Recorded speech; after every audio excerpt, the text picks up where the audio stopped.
Hey, this is Rich over at TVP Live with another quick tips tutorials brought to you by Adobe Photoshop Elements Tutorials Group. And let's jump right in with today's poster. I wanted to know, what is the difference between layers and masks? So basically on the layers, we're going to show you that in this particular example project, we have two layers. One layer is the front layer, and the second layer is the back layer. Those two layers comprise the whole project of a front layer wall with a window that's cut out, and the back layer is the background with the sky. How we comprised this project was to cut out the windows of the top layer. Those windows were cut out physically with the polygon tool.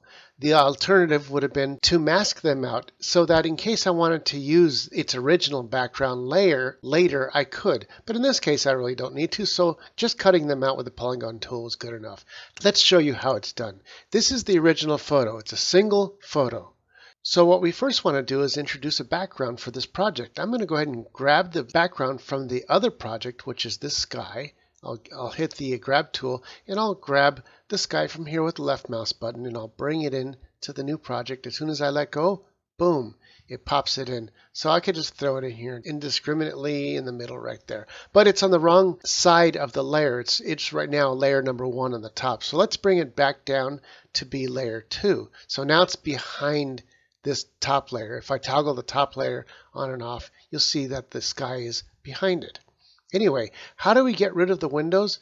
There's two ways to do it. One, by cutting out, which is normally how I do it, is just take the polygon tool, and then I'm going to zoom in, and I'm just going to polygon the edges of the window here, and I'll double click. You'll see the marching ants, and as soon as I hit delete, it cuts out the window, leaving the background showing right through it. See that? And that's how you use the polygon tool. The problem is some people don't want to mess with the foreground photo. So what happens is, I undo it here.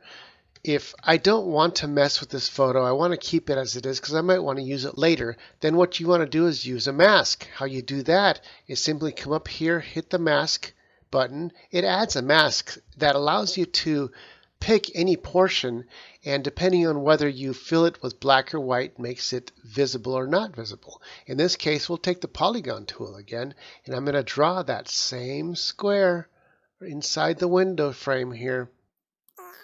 At the end here, I'll double click. Instead of hitting delete, I'm going to fill this color with the color black. So I'll come here to the colors, I pick pure black, I'll hit OK, grab the paint bucket, and I'll just paint it black. What it does is anything colored black, it will make it see-through, and therefore that layer sees through via a mask. In this way, if you didn't want to mess with the original photo, you can always right-click here and delete the layer mask, and it takes it right back to what it was before. That's the only difference. Using layers is a little more difficult because there's more processes involved, although it is the newer way to do things. I particularly prefer the old school way of just deleting everything in between because I really don't need to use this photo again. And if I did, I could just reintroduce the photo from scratch. So I just hit delete, and that's it. It's a permanent layer editing tool, and as long as I don't need that picture again, I'm okay. And this is it for this tutorial. This is Rich calling it quits, saying over and out.